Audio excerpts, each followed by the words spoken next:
तो दोस्तों एक क्वेश्चन पूछा जाता है गवर्नमेंट एग्जाम में। किस नदी को जो है बिहार का शौक कहा जाता है? कई एग्जाम में पूछा गया है। दोस्तों वैसे बिहार में सोचने वाली बात यह है कि कई नदियां बहती है, ठीक है। बिहार से होकर कई नदियां बहती है, चाहे वो गंगा नदी हो, दामोदर नदी हो, सोन नदी हो, एक्सेट्रा। परंतु ये अपने साथ फ्लड नहीं लाती है, इन्हें बिहार का शौक नहीं कहा जाता है। बिहार का शौक कोसी नदी को कहा जाता है, क्योंकि दोस्तों ये जो नदी है अपने साथ बहुत ज़्यादा फ्लड लाती है। ठीक है दोस्तों, जो ये कोसी नदी है वो हिमालय से निकलती है, नेपाल में बहती है और नेपाल से ये बिहार में आती है, फिर बिहार में गंगा नदी से मिल जाती है। दोस्तों जो ये नदी है ना, ये अपने साथ गाद लाती है।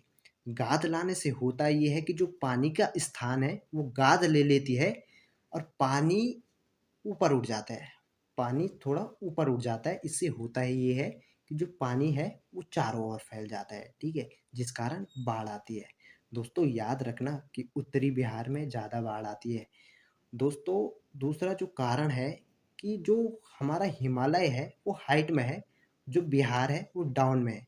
जब ये नदी हाइट से डाउन की ओर आती है तो इसका वेग जो दोस्तों काफ़ी तीव्र होता है, ठीक है। इसका वेग जो है काफ़ी तीव्र होता है।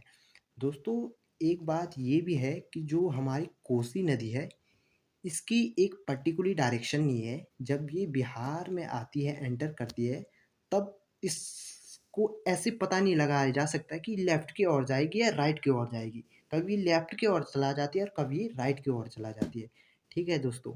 दोस्तों इस बाढ़ को रोका तो नहीं जा सकता है, परंतु इसको कम ज़रूर किया जा सकता है दोस्तों। सरकार चाहे तो इसे कम कर सकती है।